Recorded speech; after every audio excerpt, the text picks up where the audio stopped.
So ఆఫీస్లో ఉండి ఉండి పిచ్చిలు వేస్తుంది అనమాట. ఏం చేద్దామా అంటే ఒక ఐడియా వచ్చింది నాకు. ఐడియా ఏంటంటే మా ఫ్రెండ్ గారికి ప్రాంక్ కాల్ చేద్దాం. కాల్ చేసి అరే మమ్మీ మార్నింగ్ అమౌంట్ ఇచ్చిందిరా డిపాజిట్ చేసి పిన్ని వాళ్ళకి పంపిమని, ఆ మనీ ఏమో పడిపోయినారా, ఫోన్ తీసినప్పుడు ఎట్లా పడిపోయినా తెలియదు, ఇప్పుడు ఏం చేయరా అని చెప్పి అని అడుగుతా. ఆడేం చెప్తాడో చూసాం. ఇది వేరే అన్న ఫోన్ అనమాట.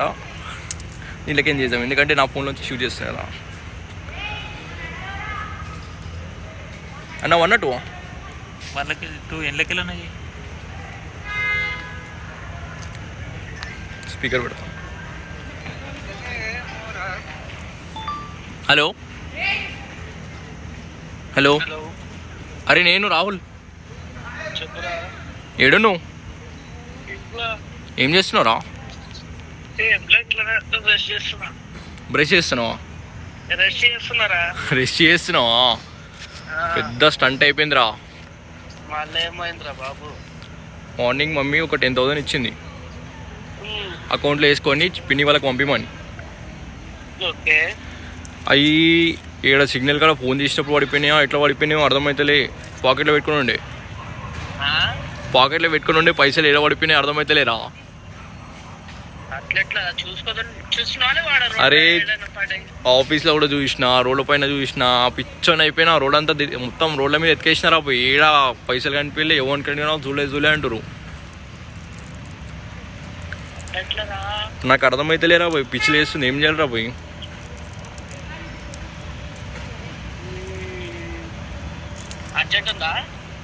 అర్జెంట్ కాదు, పిచ్చి కొట్టుడు కూడా ఇంటికి పోతే. ఇప్పుడు పైసలు లేవు, పైసలు పడేసినా అంటే. నీ దగ్గర ఏమైనా ఉన్నాయా? ఎంత ఉన్నాయి నీ దగ్గర? నాకు నా అకౌంట్లో ఒక 5,000 ఉన్నాయి రా పోయి. ఇంకో 5,000 కావాలి. సెట్ అవుతాయా? ఉన్నాయా నీ దగ్గర? 5,000 సరిపోతాయి రా పోయి. నీకు ఇస్తా, శాలరీ వచ్చింది అవుతా. పంపి, జల్దీ పంపి. ఈ నెంబర్కి పంపి, అన్న నెంబర్కి. నా దాంట్లో రీఛార్జ్ అయిపోయింది రా. దీనికి పంపి. 5 సరిపోతాయి. మళ్ళీ శాలరీ వచ్చిన తర్వాత ఇస్తా.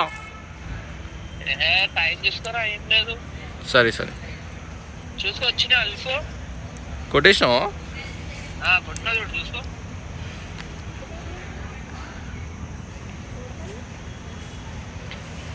వచ్చినాయా? వచ్చేసినాయి. థ్యాంక్స్ రా. పడ్డాయి 5,000. సరేరా అన్న, ఈ ఫోన్ వచ్చి. సో ప్రతిసారి నాకు ఇక్కడ హెల్ప్ చేస్తారు. నేను ఏ సిచ్యువేషన్లో ఉన్నా కూడా. అందుకే ఇంక బ్లైండ్గా నేను కాల్ చేసిన. బట్ 5,000 వేసినా అస్సలు ఎక్స్పెక్ట్ చేయలే నేను. 5,000 వేసినాడు అని మనం పంపించేస్తే ఇప్పుడు. కానీ ప్రాంక్ అని చెప్తే నా పని చేస్తున్నాడు ఇప్పుడు. చలో మరి ఉంటా.